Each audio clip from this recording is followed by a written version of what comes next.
The Varnak Prime Coliseum was a monument to violence. Hewn from obsidian and lit with veins of bioluminescent crystal, it could hold 1 million spectators, and tonight it was filled to the brim. The scent of ozone, sweat, and blood hung thick in the air. At the center of the arena, beneath the blinding white eye of a hovering light drone, stood Elias Grant, Earth's first official envoy to the Dominion Games. And he looked ridiculous.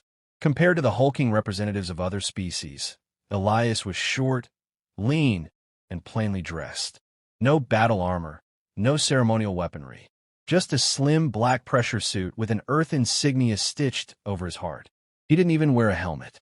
His dark hair was short, his face calm, his hands folded behind his back, as if he were about to give a lecture, not stand among galactic warlords. The laughter started before the introductions finished. "Is that a child?" scoffed a towering Threx general from his VIP perch.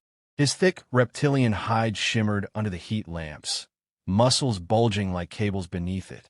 A diplomatic offering, perhaps, jeered a multi-limbed Arxen, his exoskeletal arms gleaming with blades. Surely not a warrior. In the stands, crowds from dozens of species hooted and howled, voices overlapping in a multilingual chorus of mockery. Translators clicked and whirred to keep up. Elias stood still, unfazed. A voice boomed over the Colosseum's speakers, ancient, metallic, and reverent. Let the tokens of strength be presented. All who would sit at the Dominion table must offer proof of their people's might. A 12-foot Groval stepped forward and dropped a severed predator skull onto the sand, its jagged teeth still dripping. The Arxen delegation unleashed a holographic projection of a destroyed moon, claiming credit for its annihilation. The Threx released a live beast from a cage, a writhing, screaming creature from the acid rivers of Gorix 6. It snarled and lunged at its captors, restrained only by shock chains. Each offering was more dramatic than the last. Then it was Earth's turn. Elias walked forward alone, hands still behind his back. No weapons, no theatrics. Silence followed his footsteps. Then, again, laughter. A massive Arxen stepped down from the viewing platform, his 6 arms flexing with practiced menace. General Corval, notorious warlord of the Dominion's southern quadrant. "I expected a pet," Corval growled. "Not the pet's keeper." Elias looked up at him, unblinking. "Earth needs no beast to speak for us." Corval snarled. "You mock our traditions, little thing." "You mock yourselves," Elias replied. "If your strength lies only in spectacle." The general's laugh was deep and ugly. "Then you offer nothing?" "I offer myself," Elias said. The arena gasped. "You want to fight?" Corval's mandibles twitched in amusement. "You weigh what, 60 kilos? That's less than one of my arms." "I didn't come to posture," Elias said. He stepped forward, calm as ever. "Challenge me, if you dare." The silence that followed was far heavier than any roar. Across the galaxy, millions of spectators leaned closer to their screens. Betting algorithms exploded. Translation drones hissed to keep up.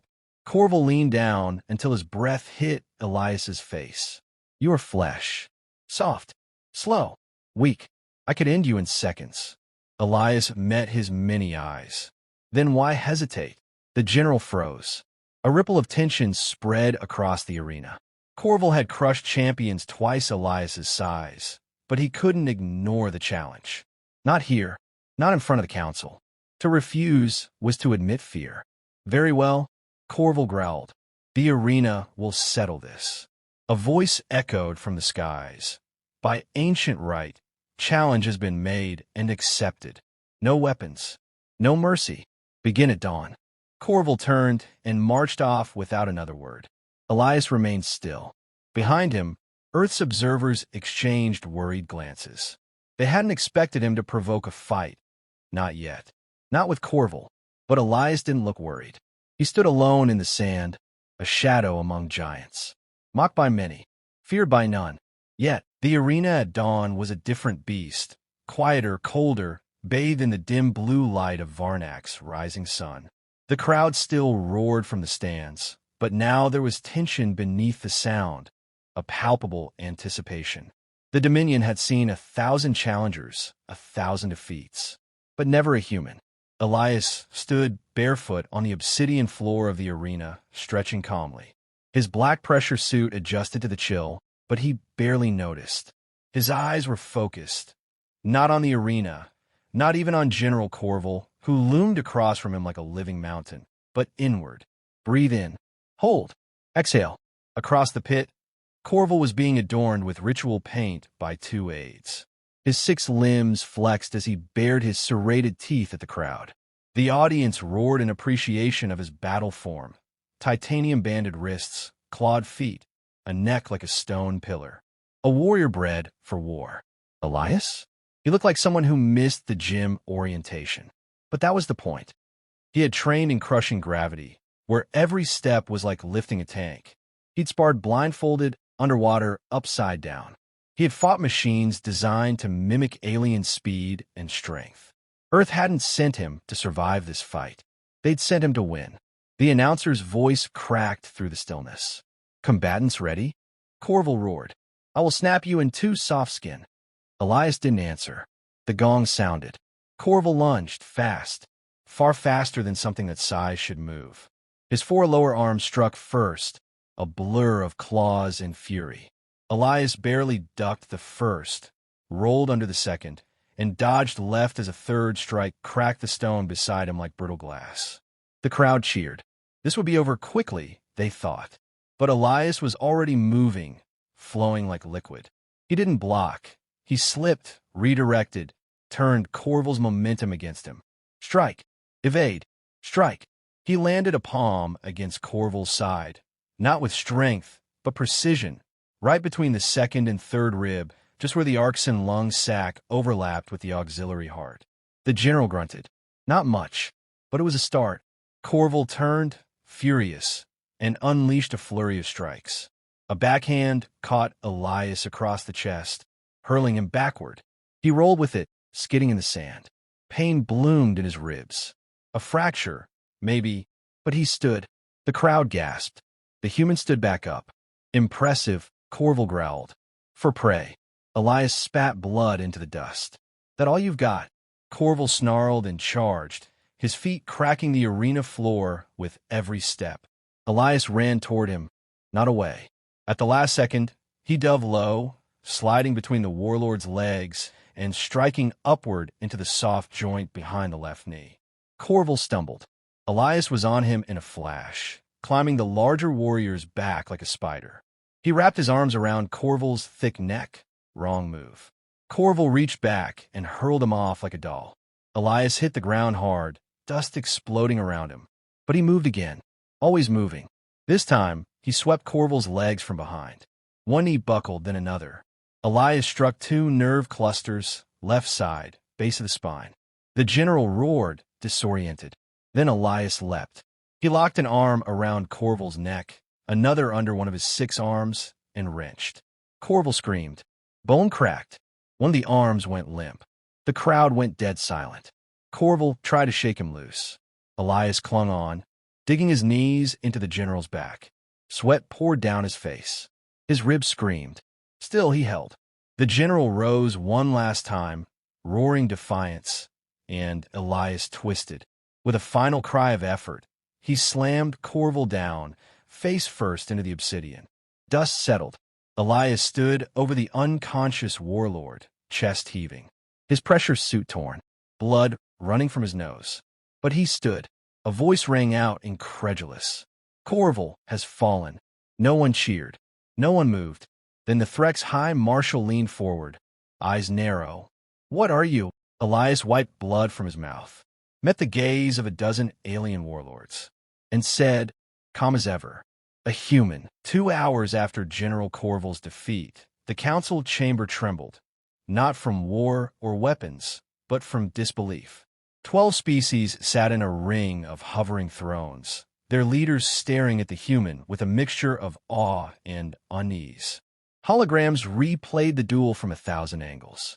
Every strike, every movement, every second, Elias Grant had dominated one of the Dominion's greatest warriors. This wasn't supposed to happen. Not from a human. Not from someone so small. You humiliated a senior general, hissed the Threx High Marshal, her scaled fingers drumming the metal armrest of her throne. Before millions, Elias stood calmly in the center of the chamber, dressed in a clean uniform. His bruises were fading, thanks to Earth's advanced biostim packs, but he still carried the fatigue of the fight. He welcomed it. The challenge was formal, he replied. Accepted. Resolved. He should have crushed you, snapped a Grell ambassador. You defied physics. No, Elias said. I respected them. Laughter rippled through the chamber, forced and nervous. Across from him, Ambassador Vsuri, a tall, statuesque alien from the Zarnid Collective, studied Elias with new curiosity. So Earth seeks entry through combat alone? We seek recognition, Elias said. And you only respect power. The Threk snarled. You claim power? You are a fluke. A lucky trickster. Elias held her gaze. Then prove it. Send another. A rumble passed through the chamber. Not from the council members. From the walls. From beneath. The floor beneath Elias shimmered as a massive platform rose slowly from below. On it stood a creature that dwarfed even Corval. Dark hide, spiked forearms, four-legged stance, but capable of rearing upright. Its eyes burned red with intelligence and hunger. The council went quiet. Elias stared up at the apex predator. Whispers began. Zarak. Gods, they brought him. Zarak the Unbroken.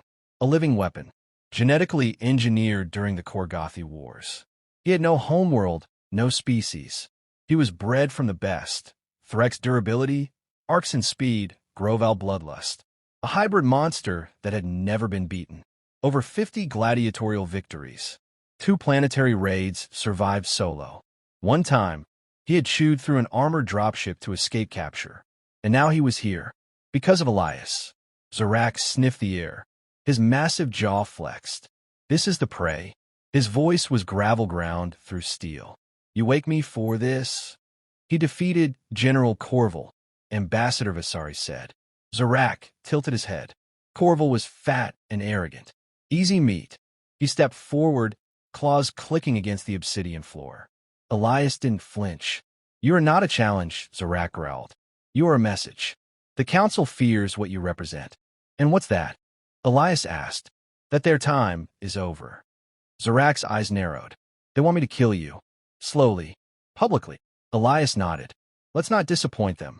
Gasps rippled through the chamber. The Threk's High Marshal stood. Then it is settled. The second challenge shall be broadcast live. No time delay.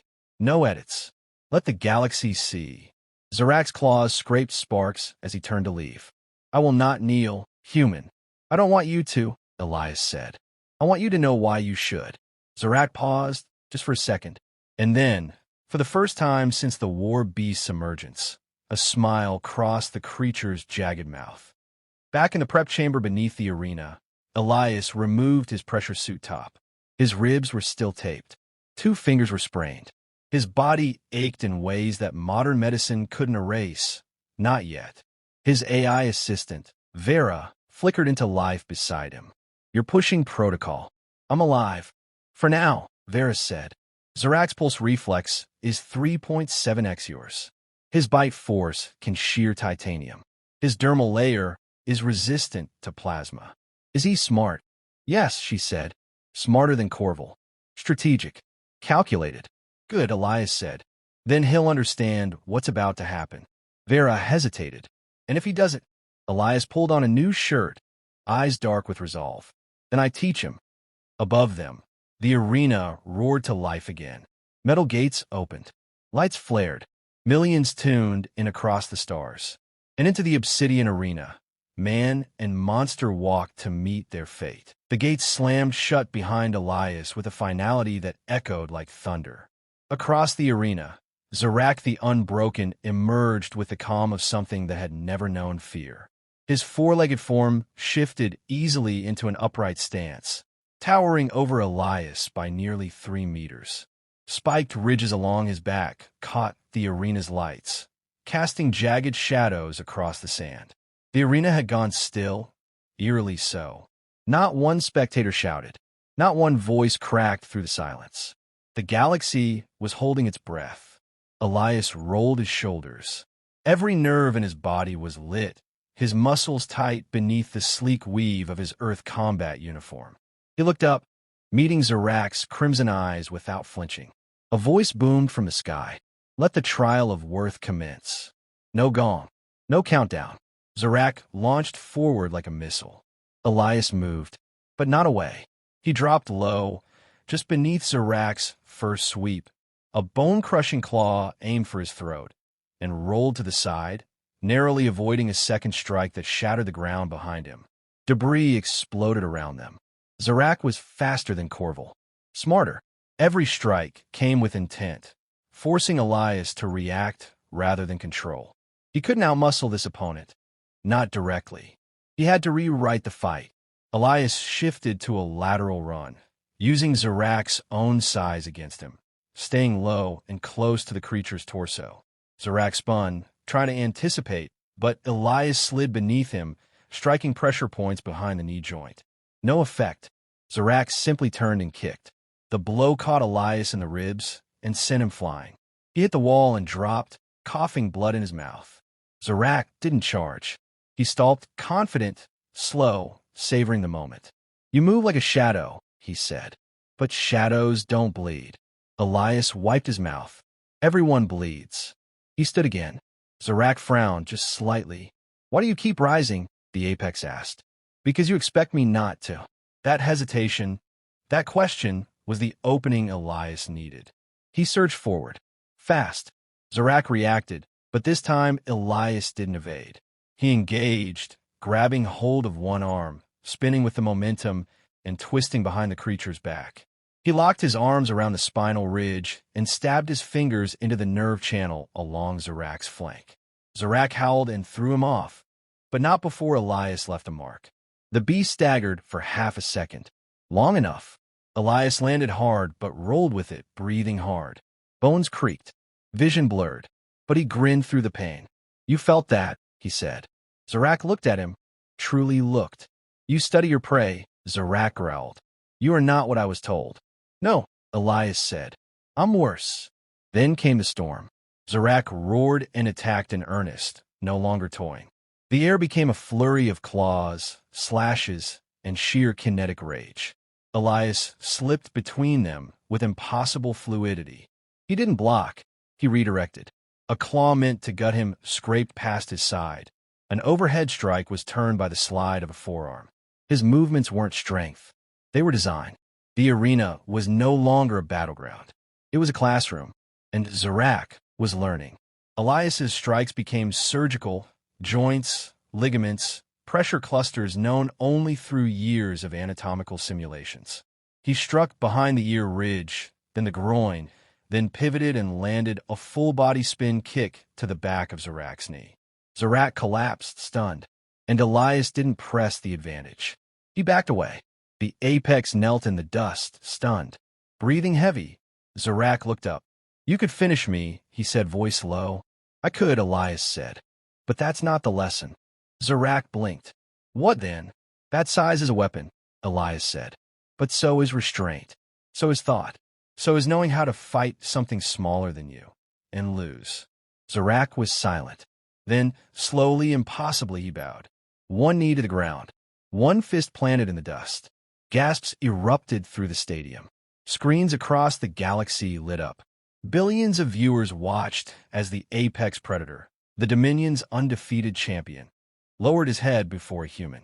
In the council chamber, leaders stood in stunned silence. The Threx marshal slumped in disbelief. The Arxen delegate simply stared. Only Vesari smiled. Elias turned and walked toward the gates as they opened, his pace steady. Every step echoed with meaning. Not dominance, not conquest, respect. And in that moment, as the world watched the apex kneel before the smallest species in the Dominion, the mocking stopped. Forever.